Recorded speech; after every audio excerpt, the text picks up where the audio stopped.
बार फिर से master stroke में आप सभी का मैं स्वागत करती हूं। कुछ लाइनें आपको सुनाती हूं।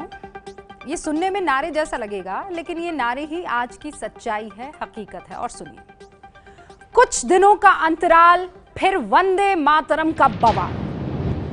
हर मौसम में फल देने वाली वंदे मातरम की राजनीतिक फसल। 2019 का बुलावा आया है, फिर से वंदे मातरम छाया है। क्या लगा आपको? क्या इन लाइनों में, इन पंक्तियों में कुछ भी झूठ है? हमें तो नहीं लगता। वंदे मातरम के तौर पर राष्ट्रवाद की नई जन्म गुट्टी तैयार कर दी गई है। नेता उसे जनता को पिलाए जा रहे हैं और बेवजह इस पर राजनीति हो रही है।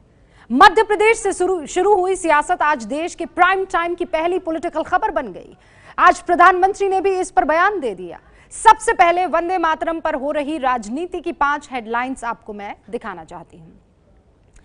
भोपाल सचिवालय में पहली तारीख को वंदे मातरम गाने पर कमलनाथ सरकार की रोक के बाद यह हंगामा हुआ।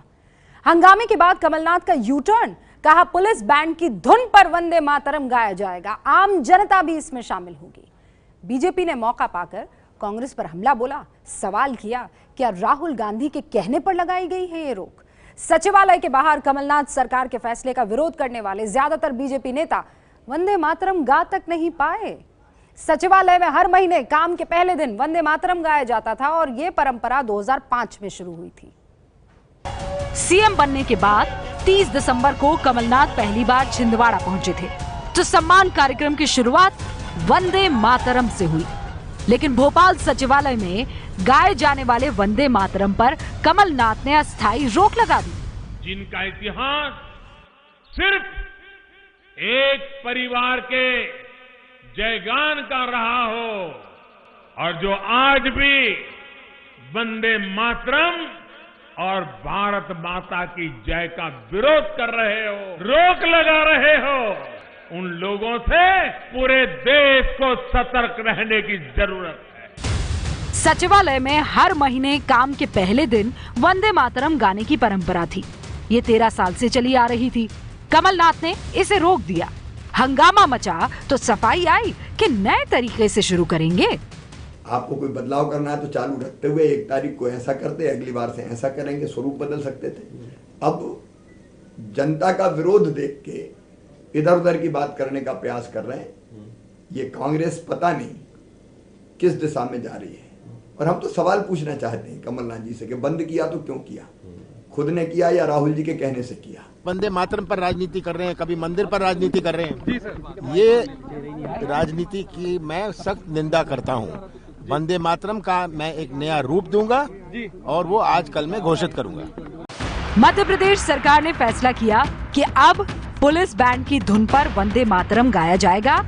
भोपाल में हर महीने के पहले काम वाले दिन मार्च निकाला जाएगा। इस मार्च में वंदे मातरम के साथ जन गण मन भी गाया जाएगा।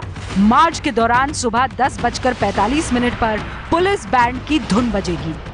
भोपाल के इस कार्यक्रम में आम आदमी भी शामिल हो सकेंगे। कमलनाथ कुछ भी करे, लेकिन कुछ सवाल तो हैं ही। जैसे अगर वंदे मातरम को नए तरीके से शुरू करना था तो 1 जनवरी के कार्यक्रम को क्यों टाला? क्या कमलनाथ सरकार ने दबाव में फैसला लिया क्योंकि उंगली राहुल गांधी तक उठने लगी है? मैं तो ये जानना चाहता हूँ मुख्यमंत्री जी से कि क्या उन लोगों के दबाव में, क्या राहुल जी ने आपसे कहा कि क्यों बंद किया ये? क्या वे लोग जो वंदे मातरम का विरोध करते हैं उन्होंने राहुल जी पे दबाव बनाया, राहुल जी के कहने से आपने बंद किया? जरा स्पष्ट तो करना चाहिए ना। और कमलनाथ नहीं चाहते थे कि बाबूलाल गौड़ की शुरू हुई परंपरा जारी रहे। बहरहाल दांव उल्टा पड़ गया। अब कार्यक्रम नए सिरे से भी होगा तो माना जाएगा कि कमलनाथ को फैसला दबाव में लेना पड़ा है। एक कहावत है कि अगर अपने घर शीशे के हो ना तो दूसरों पर पत्थर नहीं मारते, और ये कहावत किस पर फिट बैठती है? मध्य प्रदेश में बीजेपी के कुछ नेताओं पर बिल्कुल सटीक बैठती है।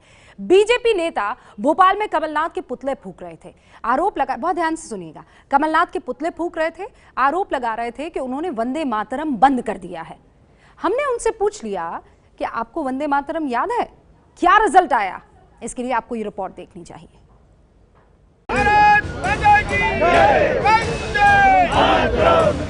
कमलनाथ ने रोक लगाई तो बीजेपी नेता विरोध में उतर आए।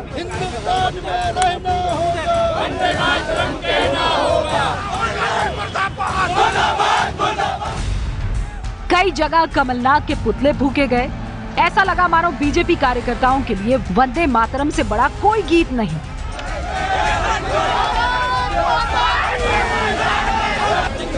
वैसे गणित के लिहाज से देखें तो बीजेपी के विधायकों ने बीते 13 साल में कम से कम 156 बार तो सचिवालय में वंदे मातरम गाया है। ऐसे में कार्यक्रम पर रोक लगने से उनकी नाराजगी लाजमी भी है। मुझे दुख और पीड़ा यह कहते हुए कि चंद दिनों पूर्व बनी हुई कांग्रेस की सरकार ने इस कार्यक्रम को बंद करके, इस राष्ट्रगीत को बंद करके राष्ट्र भक्तों की भावनाओं को ठेस पहुंचाने का काम। ऐसे में ये जानना भी जरूरी है कि जिस वंदे मातरम पर संग्राम मचा है, नेताओं को उसका कितना ज्ञान है। इनसे मिलिए। ये है 6 बार के बीजेपी विधायक पारस जैन। एक बार वंदे मातरम गा के सुना है हमारे दर्शकों को। नहीं, वंदे मातरम तो राष्ट्रगीत है और सबको गाना भी चाहिए। गा के भी बता दें किस तरीके से। नहीं, वंदे मातरम की, वंदे मातरम सुजलाम सुफलाम मलय, जब पूरा गीत है वो, और उस गीत के साथ मैं समझता हूँ कि इस प्रकार का इन्हें जो किया वो अच्छा नहीं किया। ये है कैलाश विजयवर्गीय के बेटे आकाश विजयवर्गीय। जनता को अगर आप वंदे मातरम सुना सके। मैं इतना अच्छा गाता तो नहीं हूँ, मगर वंदे मातरम। दूसरी बार विधायक बने मोहन यादव ने पहला पैरा सुनाकर खुद ही पीठ ठोक ली। हाँ, उसके आगे उन्हें याद नहीं। वंदे मातरम, वंदे मातरम, सुजलाम सुफलाम मलयज शीतलाम, शस्य श्यामलाम मातरम, वंदे मातरम। हाँ, उषा ठाकुर ने धुआंधार तरीके से पूरा वंदे मातरम सुना दिया। वंदे मातरम कोटि कंठ कल कल निनाद कराले, कोटि कोटि भुजै धृत खर करवाले, अबला के नुमाए तो भले, बहुबल धारिणीं नमामि तारिणीं, रिपुदल वारिणीं मातरम, वंदे मातरम। वंदे मातरम के हुंकार भरने वाले ज्यादातर नेता राष्ट्रीय गीत सुनाने के नाम पर बगले झांकते दिखे। ऐसे में सवाल वही है कि वंदे मातरम पर हंगामा राष्ट्रभक्ति से जुड़ा है या सिर्फ राजनीति से। और जब वंदे मातरम की बात हो रही है तो एक सच्चाई सबूतों के साथ आपके सामने जरूर आनी चाहिए। वो सच्चाई ये है कि जिस गीत को आजादी के मतवालों ने धर्म से परे रखकर खूब गाया था, वो आजादी से पहले भी विवादों में आया था और अब भी उस पर राजनीति ही हो रही है।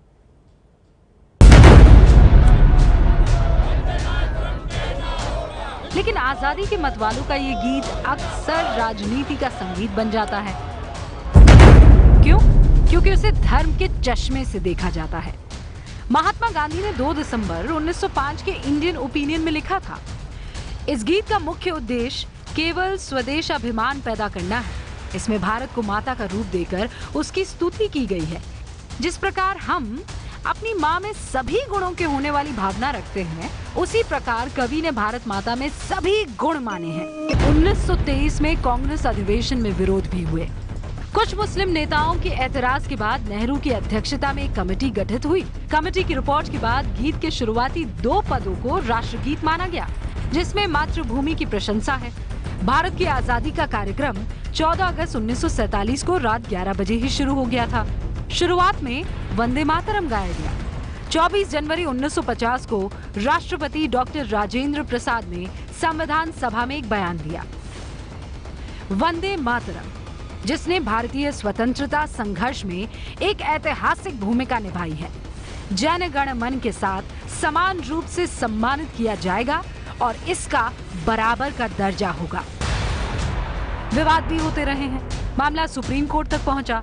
सुप्रीम कोर्ट ने कहा, राष्ट्रगीत व्यक्ति की स्वेच्छा पर निर्भर करता है। वंदे मातरम गाना किसी पर थोपा नहीं जा सकता। संविधान के अनुच्छेद 51A यानी मौलिक कर्तव्य के तहत सिर्फ राष्ट्रगान और राष्ट्रीय ध्वज का उल्लेख है। इसीलिए राष्ट्रगीत यानी वंदे मातरम को अनिवार्य नहीं किया जा सकता है।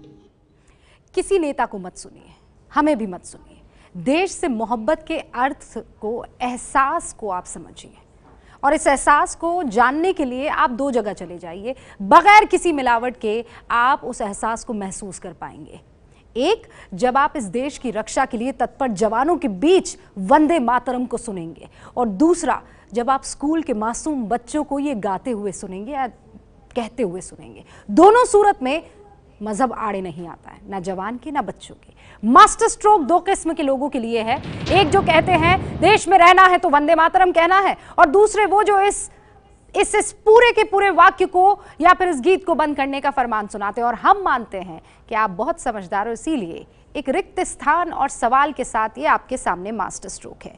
वंदे मातरम से बैर करे वो गद्दार, और जो सियासत करे वो, आपके लिए सवाल।